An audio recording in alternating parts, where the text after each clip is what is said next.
New Zealand has a proud record of sporting success in Australia. It's like it's taking candy from a baby.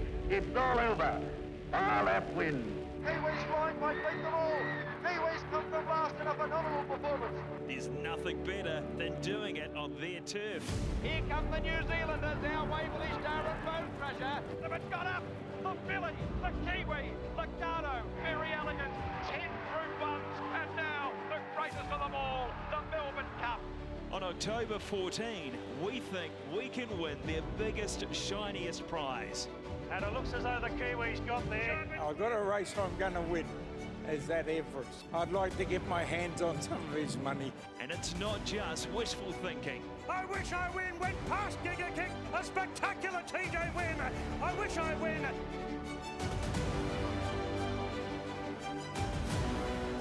Welcome to the Everest Show.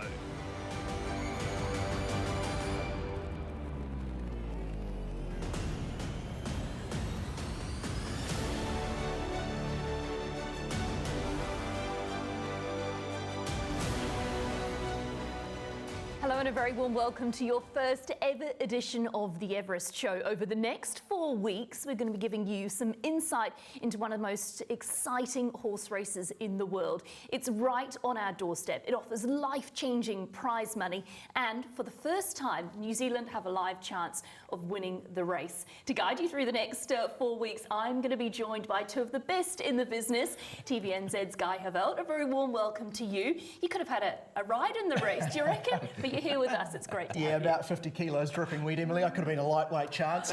Look, it's an honour to be here, really. I feel like the thorn between two roses when it comes to racing, particularly. I'm so excited about this race for a number of reasons, but particularly because, you know, about this show, because we will go behind the scenes of so many areas of racing, and particularly how these horses get from being born to massive races like this, BP. I can't wait. Where does this race rank for you? Yeah, look, it's up there, Guy. It has to be, because this is the 7th edition coming up this year. We've seen some incredible runnings, and now we have a live New Zealand chance. And I think that's one thing that we'll be talking about throughout this show, is that we have won some major races in Australia, have the New Zealand horses, and now, this year, we've got a great chance of trying to get some of that big cash. Exactly right. What's going to be coming up on the show this morning? Well, we're going to link in with the ACC. We meet I Wish I Win for the first time. We've got a feature on foals, and we also touch on an Everest market. It's a really unique race, the Everest. Let's find out a little bit more about it. We all know about the Melbourne Spring Carnival, the Caulfield Cup, Cox Plate, and of course the Melbourne Cup. Well, New South Wales racing supremo Peter V'landys, yep, that one, Mr Rugby League, had a guts full of Victoria hogging the sporting spring headlines and set out to create a new race. A disruptor race that would challenge the legacy of Melbourne and bring a younger audience to the sport. So in 2017, the Everest was born, the antithesis to the establishment. They've put on a $10 million rate. Standing room only. To the big roar of the crowd, they're off and racing. He's home in the Everest. Redzel leads all the way. Hats off, Peter V'landys. This is like nothing I've ever seen in a race course before, ever in my life. Absolutely unbelievable. It's an amazing concept because he's not your horse. He's yours for the day. 99% of horse races are set on ability, age or sex. The Everest is a slot race. 12 horses will line up, so 12 slots available. Slot holders buy their slot, they scour the world for the fastest horse they can, and then they do a deal with that horse's owners to run in their slot. It's a bit like an expensive raffle with bugger all tickets. At $20 million, it's the richest race on turf. It's brash, it's bold, it's electric, it's noisy, it's Australian.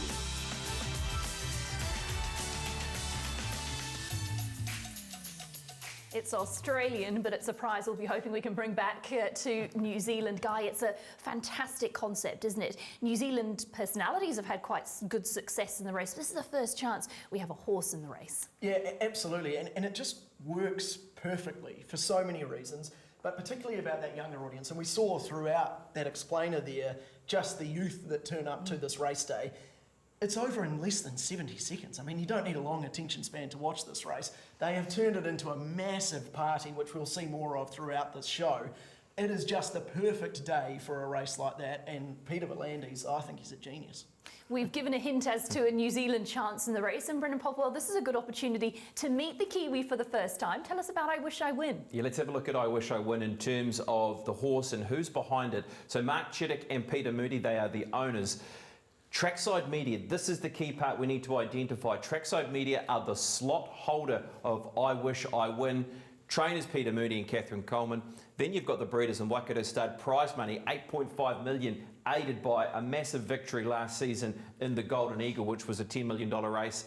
And currently, if you want to have a bet on I Wish I Win, the Everest price is at $6. Let's go back to a key pointer for this runner, and it was in the TJ Smith.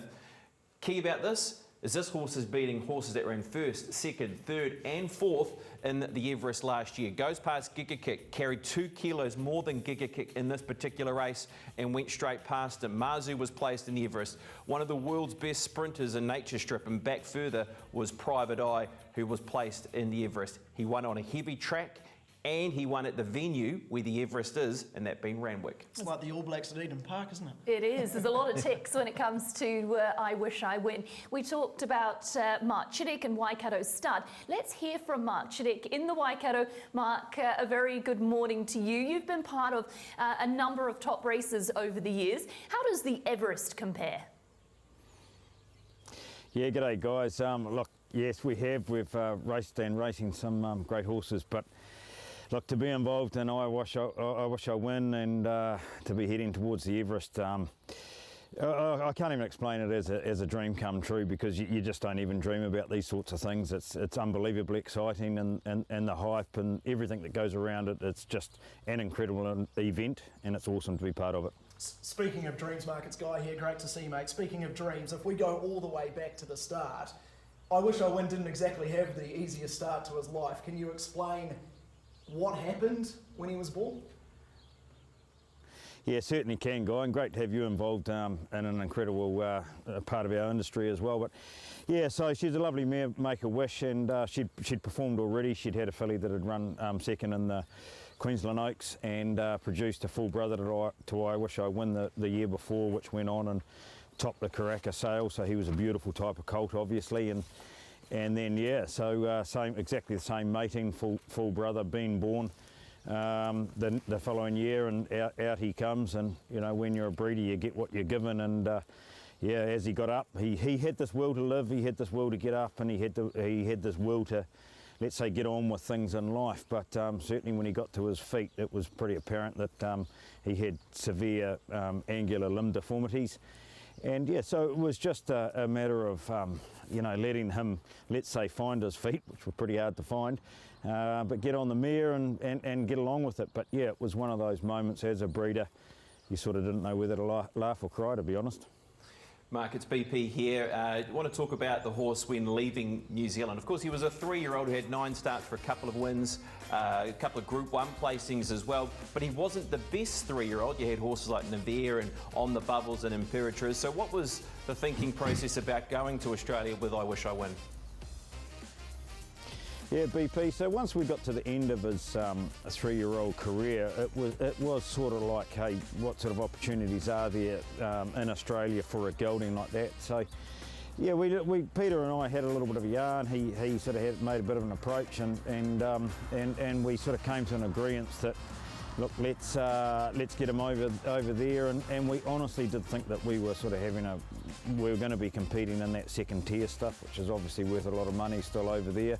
And that's honestly what we thought we were going to be doing. And yeah, he got over there, and obviously over the last 12 months, because it's only within just over 12 months that he went over there, things have changed dramatically.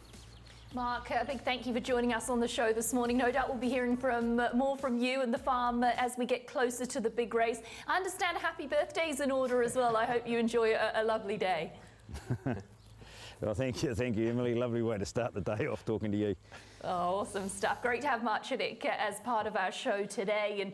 And of course, there's a number of key people involved in I Wish I Win, none more so than the trainers, Peter Moody and Catherine Coleman. We find out more from them. Some people are saying that it's a bit of a crazy way to go into it, but they also said Pete was crazy when he said he was going to train this horse as a sprinter, so let's not doubt moods.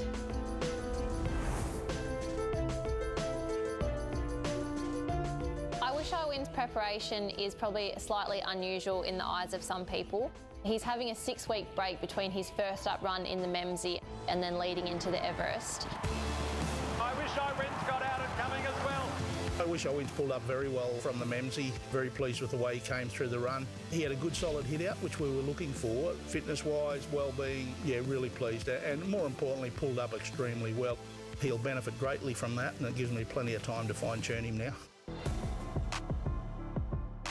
There's no sort of distinct pattern leading into an Everest. It's only a very young race, so I don't think there's a tried and true path to this point. For me, more importantly, I just wanted to make one trip. I thought the Melbourne lead-ups probably weren't quite suitable for us nearer the Everest. He likes a 21-day break, this bloke, so it's 3 weeks between runs, and I just couldn't find that suitable 3-week leading into it. So I opted to go 6 weeks, one trip to Sydney. He'll arrive up there probably 48 hours before the Everest. And during that period of 6 weeks, I've got the option of, if I need to trial him or give him a little exhibition gallop, take him away from home to fine-tune him, I can certainly do that. I don't think it's really too risky, given that we know the horse so well. We'll sort of just be able to give him a nice break between runs. We'll keep him fresh and happy and bouncing, and hopefully that sees him going to the Everest in the best possible shape. Catherine's been an integral part of this horse ever since he's arrived in Australia. She probably rides him the majority of her work. She joined me in a training partnership as of the 1st of August. Probably hasn't been a significant role change for Catherine. She's always been a part of the training team. It's a matter of her now receiving that recognition, which I think is rightly deserved. This spring is definitely a little bit more exciting for me now that my name is alongside Pete and my first spring as a fully fledged trainer. Yeah, look, it definitely makes everything a little bit more special, a little bit more exciting. My nerves were through the roof when we had I Wish I Win in the Memsie, which was our first Group 1 runner. I think come Everest Day, someone might need to be on standby with a defib machine. And I Wish I Win down the outside. I Wish I Win's got out and flashing now. To have a horse like I Wish I Win in our stable in my first full season as a trainer is just, you know, beyond your wildest dream. I Wish I Win's going to absolutely pound them into the turf. Technically, I'm not supposed to have favourite horses, but if I were to have one hypothetically, it'd have to be close to being Wish. He's such a special horse to have around the stables. He's an absolute dude. Nothing phases him. Most of his day-to-day slow work, that'll be me in the saddle. It's a little bit of quiet time when we walk out the back gate. You know, it's just me and the horse, and I love those little moments. There's the light, the Everest, and we're ready to go. The Everest is now fast approaching. As it gets closer, it's just going to get more and more exciting. I haven't even thought about what it would be like to actually win the Everest. I think it's one of those things that I'm just focused on getting the horse there in the best possible order that we can. And if he happens to win, I honestly think someone will have to pick me up off the ground if it gets to that stage, because I can imagine I'll be cheering pretty hard.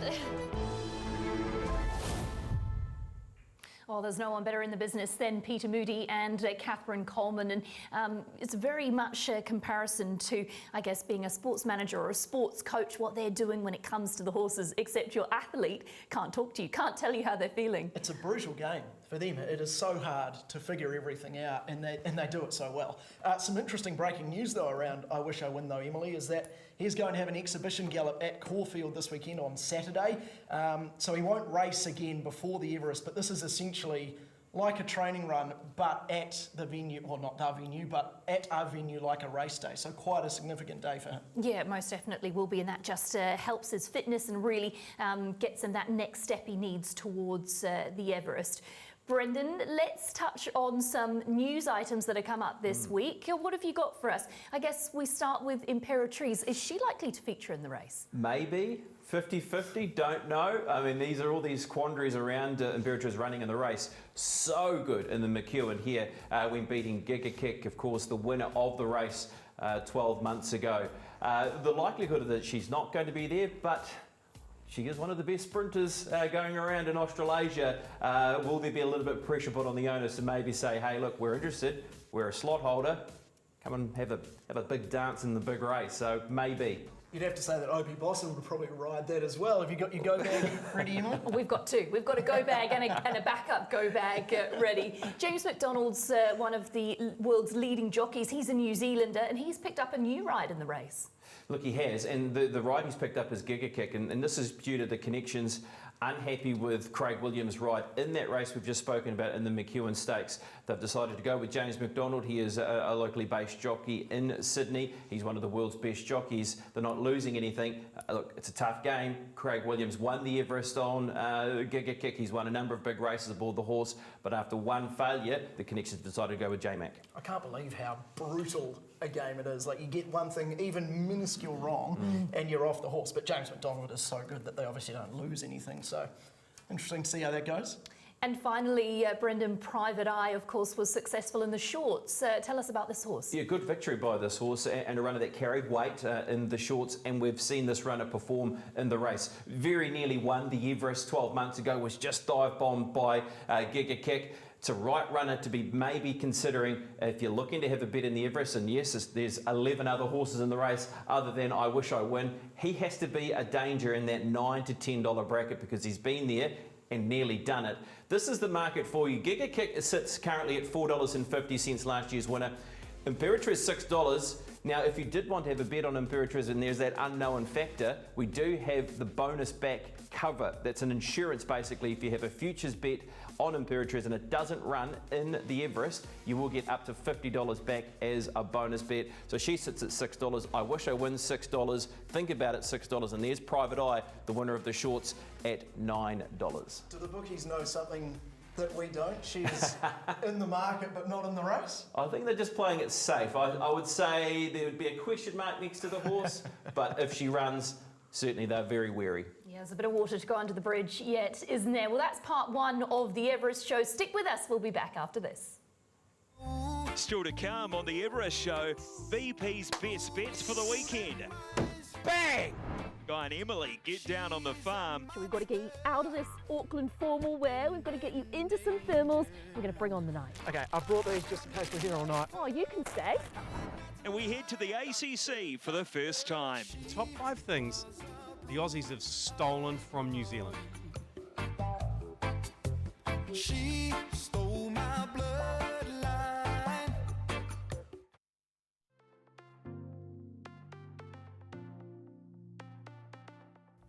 Guy, welcome to Waikato Stud. We're being hosted for a little sleepover tonight. Yeah, did you bring your sleeping bag? I did. Did you bring your woolies? I brought my woolies. My big question for you is, have you ever seen a foal being born? Does YouTube count? No. I'm told it's quite an experience. What am I in for? It's going to be super special, and touch wood we get a foal tonight. We've got to get you out of this smart formal wear. Can't wait to share it with you. Absolutely, bring it on.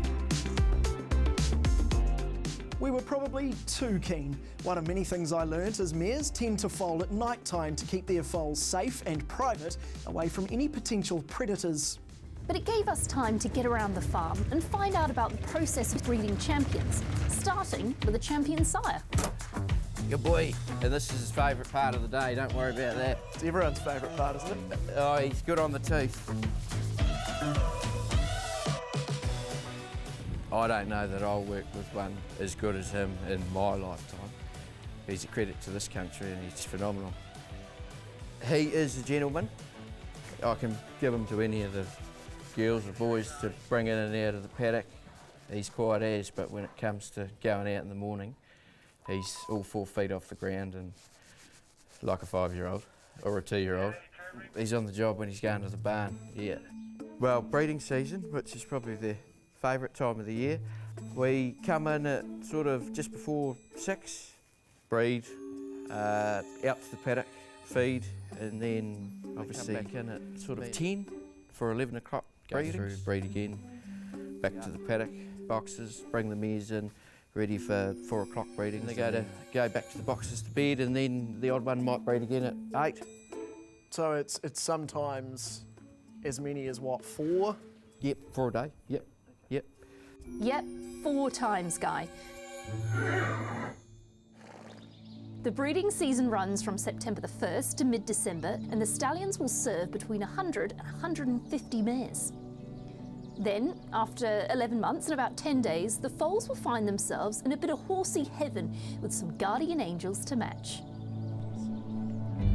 I've never worked a job that is so rewarding and satisfying. Like, you'll do an 18-hour day, but you've saved a life or 2 or 5 or whatever it might be. Yeah, you think back on those hard days and it'd be worth it 1,000 times over. You see them hours old and then watching them achieve amazing things on the track. Yeah, oh, there's no greater thrill. But, you know, there's certain ones that stand out in your head that you remember forever. I wish I win being one of them. Lots of us were obviously here when he was a yearling, and, you know, we remember handling him then, and to see him go on to do what he's done it's just mind-blowing. It's really cool to be even a tiny little part of a story like that. Yeah, he was actually real cheeky. He was actually quite hard to do some things with. He had a bit of character, but I must admit, when I first loaded him on the truck to go to Aussie, I didn't think I'd see him running in a $10 million race, let alone a $20 million race. But yeah, it's pretty cool to work with some pretty special horses, and yeah, he was just happened to be one of my favourites.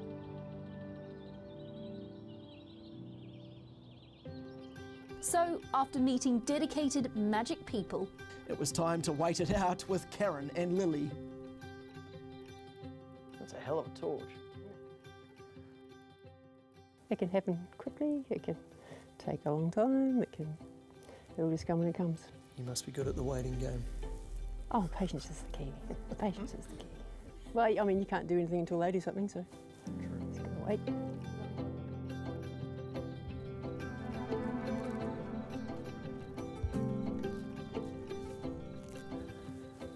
So, yeah, that's her usual scowly face. That's very normal for her. Yeah, she's fine. She's fine.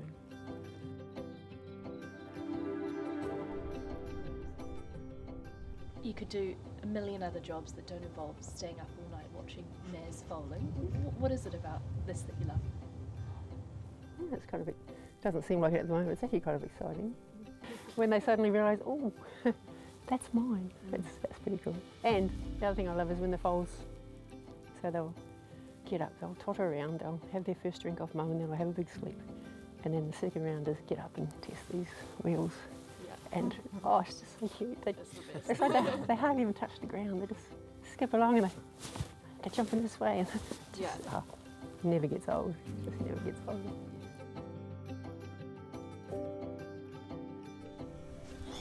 Karen, it's 23 past 4. We still play the waiting game. Is there any hope? But yeah, there's a maiden running milk out there, so potentially still. You're telling me there's a chance? Still a chance. Glorious. Well, I might head back inside. Emily's already gone back to have a snooze, so... I'll just keep working. It's fine.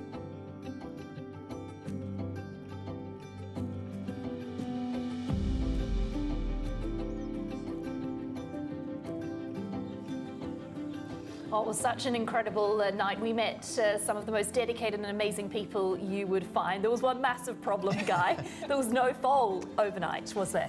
Yeah, there wasn't. We stayed up, well, some of us stayed up all night. Big man over here. To potentially see one. I finally caught up on my sleep. But as you said, the dedication, the care, the commitment, everything like that goes into it. I don't think many people, if any, really see what happens to get a horse healthy from the very start, and the mares as well, the care for them. It was such a special experience, even though we didn't get the prize we were all after. Can I just put in a side note? There were 7 foals the night after. Not 1, not 2, 7. And 5 the night before, and 4 the night before that. So I can't let that go. It's killing me, that part. All right, time for a little bit of a change of pace. We're going to join the ACC for a little bit of New Zealand and Australian sporting rivalry.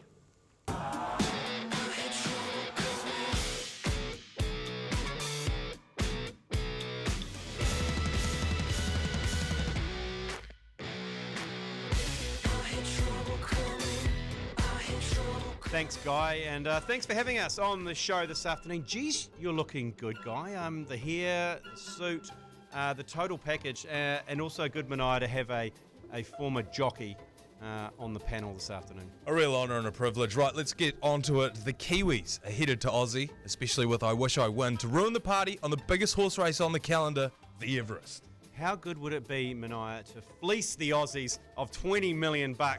So just to wind things up, we want to revisit some of the horrible, terrible things the Aussies have inflicted on us as motivation to head over there and whip those dingoes' butts. So we've put together a series of top fives for you this afternoon that we want to run past you. First up, the top 5 things the Aussies have stolen from New Zealand. Number 1. Pavlova. Egg whites. Whipped with a strong wrist till it's rock hard. Definitely Kiwi. 100% Kiwi. Number 2. The Great Farlap, arguably the greatest horse that's ever lived. Born in Timmershard, down where you come from there, Mania, won the Melbourne Cup, 2 Cox Plates, the Aussie Derby, 19 other races. Skeleton, for God's sake, is into Papa. The Aussies, the careless, heartless Aussies, skinned him and put him back together and put him in Melbourne, and they tore his heart out along with Kiwi hearts. And they have that at the National Museum of Australia. Sickening. Number 3, Clary Grimmett. The original wrist spinner. Have a go at the action there behind me. Born in Dunners, down there in the South Island, played first-class cricket for Wellington, but then went on to play cricket for Aussie between 1924 and 1936. Now, he took 216 wickets and is widely credited with having invented the flipper. And by accident, inventing Shane Warne. Oh, bloody Clary from Caversham, Dunedin, eh? Oh, there you go. Number 4... Of course, they stole Crowded House. Look, Neil Finn, he is instrumental in that band. Let's forget the fact that they were founded in Melbourne and the 2 other members were Australian, because later on, Tim and Liam Finn joined effectively a Finn family band, Kiwi 100%. Number 5. Rugby league players. Old mate Peter Volandis is the head of the NRL, and he may have been instrumental in this magnificent Everest race, but he's now instrumental in pillaging every Kiwi rugby league player that's coming through the Te Aratu Roosters high-performance program. That's right, there's the top 5 things the Aussies have pinched from us, those dirty, filthy Aussies. Now, come on, I wish I win. Come on, boy. Or girl. I'm not sure was it a boy or a girl. I'll have a look. Cool. Back to you guys. Love it. I'm really looking forward to hearing more from the ACC throughout the series. Yeah, if that's how it started in episode 1, I can't help but think what it might be like in episode 4. Exactly right. Brendan, let's move on to a little bit of a look at a market focus. What have you got for us to keep an eye out on when it comes to the weekend? Yeah, keen to look at a race this weekend in the Golden Rose. Now, this race is important towards the Everest. We have seen in previous years, yes, ran second in this race, then went on to win the Everest. Even last year, Jacquinot was good enough to win this race and then go on, of course, and run 5th in the Everest. So the form is there around the Golden Rose. Cylinder sits at $4.50, and Shinzo, who is the second favourite, they Quinella'd the Golden Slipper. I want to go back to a race where this runner, Cylinder, was very good in the run to the Rose, trying to squeeze between runners and was very good late. Potential slot holders were keeping a very close eye on this horse and other runners in the race. I feel as though Cylinder's got the right barrier draw with 2 very good victories under the belt this preparation to say that he can go awfully close to winning the Golden Rose on the weekend. So we've got $100 each week to spend. So we're going to go with that runner, Cylinder. We're going to have $50 to win on that runner. And we're also going to take a Quinella with Cylinder to run a first or second with these runners. 1, 2, 4, 8 and 13, a $10 Quinella. So that's a $100 spend. We'll spend hopefully all that money with a little bit in the kick as well. So fingers crossed Cylinder can do the business for us. Love it. Building that pool for the rest of the series. It's been great to have your company on the show this morning. We've left Basecamp. We're going to be taking you all the way to the summit of the Everest over the next 4 weeks. For now, though, goodbye. Here's a look at some lovely shots of Waikato Stud.